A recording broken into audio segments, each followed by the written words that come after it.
Good evening and welcome. I'm Aisha Sindhu. You are watching India Prime on WION, the only Indian channel with a global perspective that brings you the top stories from South Asia. On tonight's show, we bring you the issues that are headlining at this hour in India. Take a look.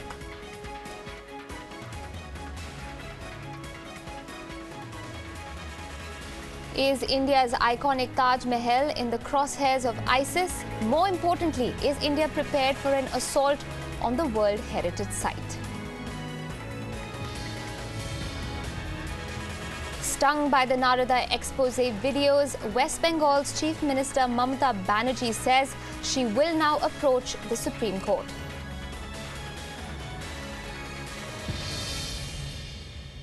And in Ranchi, India makes a strong reply to Australia's first innings score of 451 to end day 2 at 120 for the loss of KL Rahul's wicket.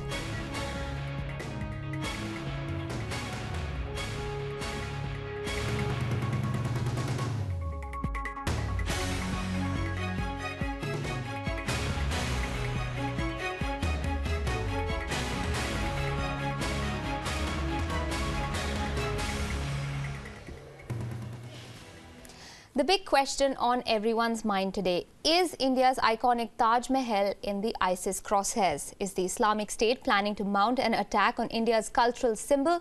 A graphic published by ISIS-aligned Ehval Ummat Media Center was posted on a channel of Telegram, an encrypted communication app, on the 14th of March.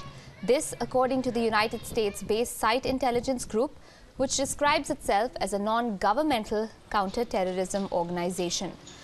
The graphic shows the Taj Mahal as a target. There's also an image of a van with Arabic text about a possible suicide attack or multiple suicide attacks in India.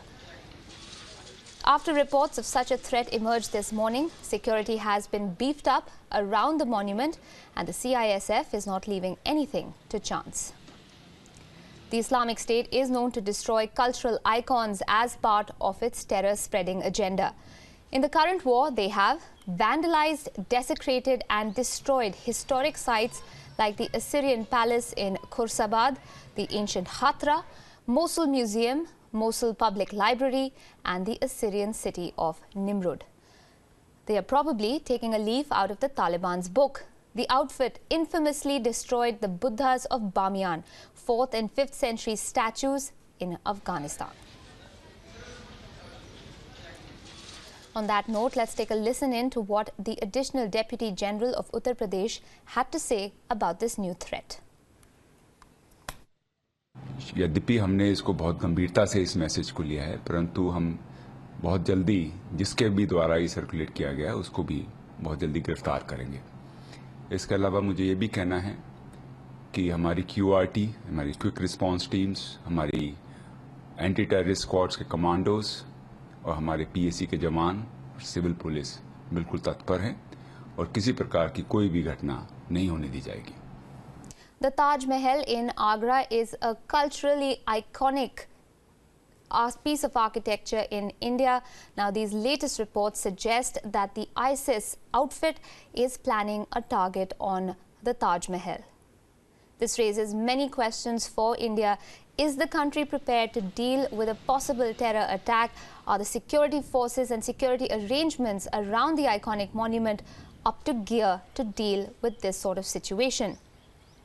Remember, the ISIS has in the past destroyed historical and vandalized and desecrated historic sites such as the Assyrian Palace in Khorsabad, the ancient Hatra, Mosul Museum, Mosul Public Library and the Assyrian city of Nimrud. Keeping that track record in mind, it's not surprising then that the Taj Mahal has figured in the ISIS's propaganda. And this isn't the first terrorist organization that has attacked monuments. Remember, the Taliban had infamously destroyed the Buddhas of Bamiyan, 4th and 5th century structures that stood in Afghanistan. These were blown up in visuals that reverberated around the world.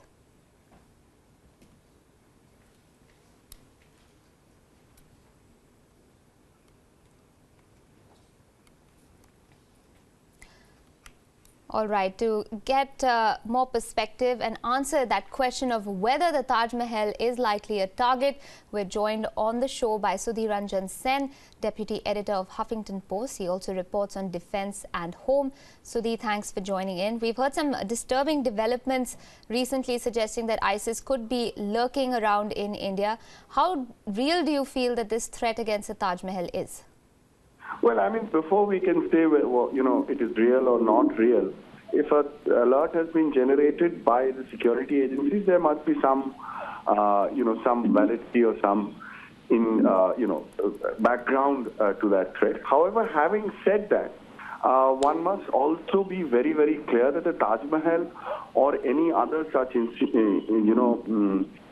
place in the country is not at all left unguarded. In fact, they're very heavily guarded. There are unobtrusive means of guarding such memorials and places across India.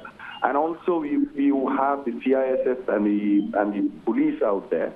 And this is not the first time that there has been a threat to Taj Mahal. Time and again, and from time to time, we have seen these threats, being generated. Security agencies alerting, sending out alerts to the local police and to the other agencies. And all these have been taken, taken care of quite well. So there is no need. The underlying factor is there is no need to panic. But yes, if the alert will be acted upon, as we know.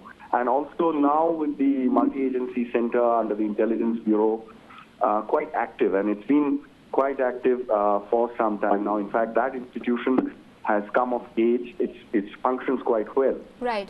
So the issue of a panic is not at all there. Absolutely. But just to play the devil's advocate, Sudhi, I've been to the Taj Mahal myself, and quite honestly, I found the place to have a very mediocre sort of security setup. Do you think that the kind of security at present on site at Taj Mahal is clued into modern terror tactics and is adequately guarded against it? Well, I mean, while as ordinary people we may not be aware of the kind of background work that goes on, sure, in security establishments and and within local police organizations also, and UP per se has a good anti-terror task force which operates and it's quite capable.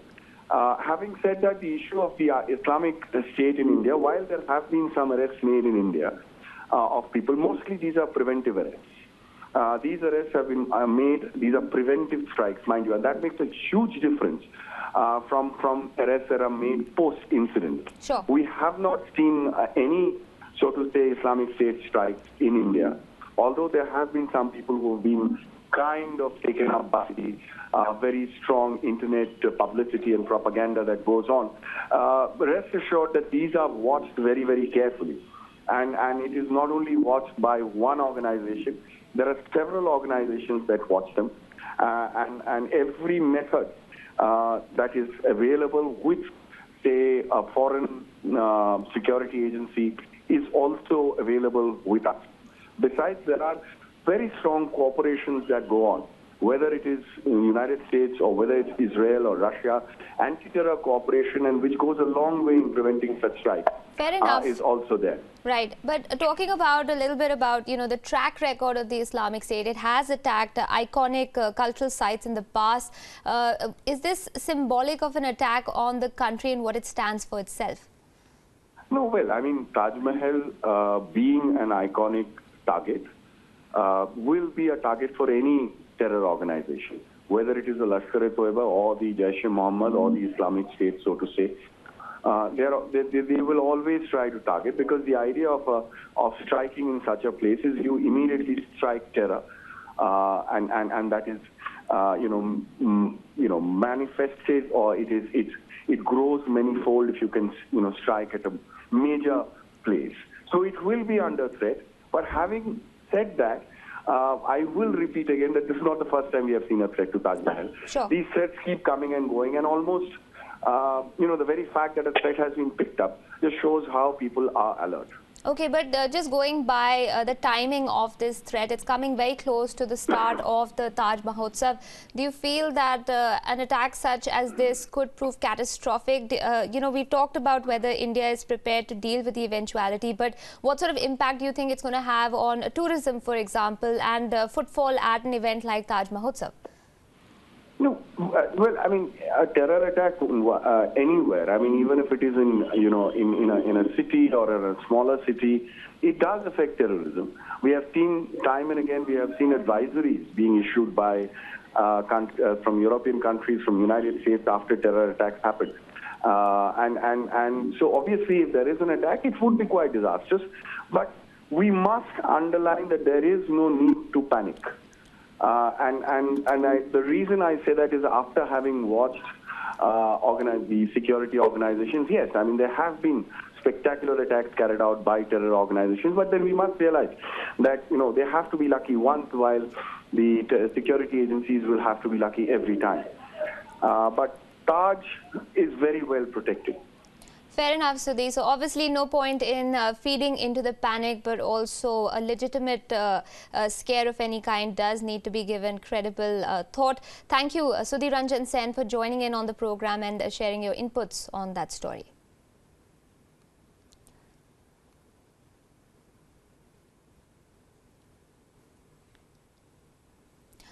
In the other big news we're headlining, it is a sting that refuses to go away. Just a fortnight before the 2016 West Bengal Assembly elections, Narada News, an investigative website, ran a sting operation that purportedly showed many Trinamool leaders accepting cash from the representative of a fictitious company, ostensibly in return for favors. The party at that point had run an internal investigation on this issue. Now, on Friday, the Calcutta High Court ordered a fresh headache for West Bengal's Chief Minister Mamata Banerjee. The court directed the CBI to conduct a preliminary inquiry into the Narada News sting, which showed several of Banerjee's party men allegedly accepting cash on camera. It also asked for conducting the investigation within 72 hours and to register a case, and that all materials and documents relating to the Narada case be submitted to the CBI within a day. Justice Nishita Mhatre also slammed the state police for the investigation into the case, saying that it had, and I quote, ended up being with the respondents, unquote. Meanwhile, the Chief Minister has called a press conference later in the day, but refused to say much on the case, except that the party will take the case to a higher judicial authority. She added that, and I quote, everyone knows this, that the sting was published from a BJP office, unquote.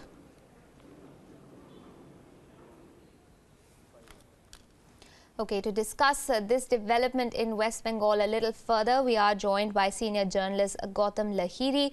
Mr. Lahiri, thanks so much for speaking with us here at WION. The footage that is being circulated of the sting operation is quite brazen. It is quite shocking. What exactly do you think or make of this purported sting operation? Well, to my mind, it's a huge political or moral setback for the Trinamool Congress government, because High Court judges have also said that the forensic science laboratory's findings about this video footage is genuine, and they have instructed CBI to initiate the proceedings within 72 hours. So after that, Mamata Banerjee has announced that she would be moving to Supreme Court against this judgment. So we have to wait for the final judgment of the Supreme Court. But despite that, definitely opposition parties in Bengal will try to use this as a weapon against the Mamata Banerjee's government. They were saying that Mamata Banerjee's government is indulging in corruption. It is a blatant proof, no doubt. But also today we have seen that in Parliament, CPI members have tried to raise this issue. Right. Because this issue was referred last year to the Ethics Committee, but they are alleging that for the last 1 year, Ethics Committee has not started their proceedings on this issue. Mr. L.K. Advani, senior BJP leader, is the chairman of that committee. They were trying to impress upon Speaker to direct the Ethics Committee to initiate the proceedings. But finally, Speaker said nothing about this. So definitely it will be a political issue in Bengal, and opposition parties, particularly CPIM and the Bengal Congress, and the BJP too, they will be up in arms against Trinamool Congress, and Trinamool will have to give a lot of answer to these allegations. All right, fair enough. Stay with us, Mr. Lahiri. I'm also joined by WION's correspondent Raghavendra Rao, as well as Ford Halim, leader of the CPIM. Mr. Halim, thanks for speaking with us here at WION. I'll come to you with my question. What do you make of this directive of the High Court? How significant do you think it's going to be in terms of a setback for Mamata Banerjee? And do you think it's going to have the kind of impact that your party is hoping for? It's definitely indicative of a setback to the institutions that we have as a country. Now, one has to clearly understand that one of the tapes that has been authenticated by the forensic lab, you have a person saying that I need money to fight in the upcoming elections, that the election commission didn't take cognizance of it. In one of the tapes, you find people who are taking hard cash, and you have the central government minister, finance minister coming to Bengal in the run-up to the last assembly elections and promise that the income tax department is going to take cognizance of that. The income tax department didn't issue a single notice. This judgment by the High Court is indicating that our institutions have failed the people of West Bengal. This Narada scandal, all the MLAs who were involved, their tenure finished last year, and the people of Bengal didn't get any indication from any institution of our country that the people who have been taking money are actually culpable, and we have finished an election. This is the most unfortunate part of this entire investigation, where Mr. L.K. Advani, who leads the ethics committee, in the 10 months has not conducted a single meeting in this direction. Mr. Halim, are you suggesting that there's some sort of connivance between state and centre? And if yes, what do you make of the TMC's very vitriolic, campaign against Prime Minister Modi following demonetization? The two don't seem to add up. Well, it adds up very clearly if you see that within the 10 months a state election has been conducted. And you've seen the Trinamool MLA support the BJP government in Manipur. The BJP government in Manipur has been formed by the Trinamool MLA support. This spewing of vitriol at this point of time, I think so, just exposes this naram-garam relationship between the Trinamool Congress and the Bharatiya Janata Party. One has to be very clear that this, what is called portrayal of this behavior, is actually playing to the galleries. Look at concretely what is happening. The finance minister failed. You had demonetization, and here you had people taking 5 lakh hard cash shown on tape, and it is authenticated by the forensic lab. The very crux of what demonetization was being sold to the nation as was occurring in these tapes, and the government, the finance ministry didn't take a single step. They didn't send a single notice to ask the people who are taking the money as to where they have accounted. Have they accounted in their personal accounts? Have they accounted in the party accounts? Not a single notice has been sent.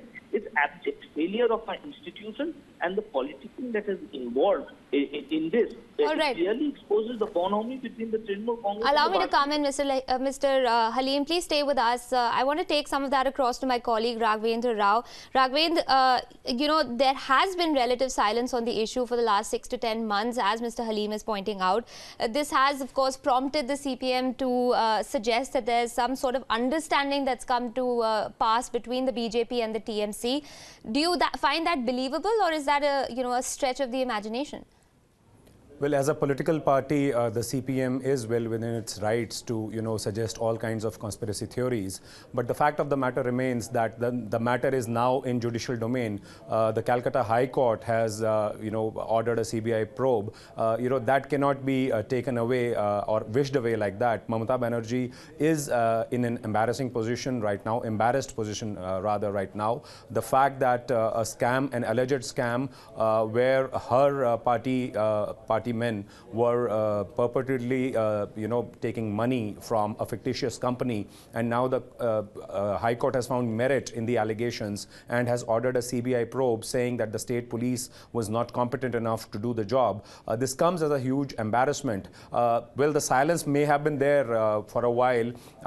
When the scam initially broke out, the TMC was quick to point out that it was, handiwork of the Bharatiya Janata Party in the run-up to the West Bengal Bengal polls. Absolutely, they did do that. Right, Raghavendra, stay with me. We're running out of time on this segment. I want to take one quick question across to Mr. Lahiri. Mr. Lahiri, Mamata Banerjee still managed to pull off a sweep in the assembly polls despite the release of those tapes just before them. Do you feel this investigation will do little to sway her stronghold in West Bengal? Well, ultimately, we have to wait for the Supreme Court's judgment when the West Bengal government comes and files a petition against this High Court order.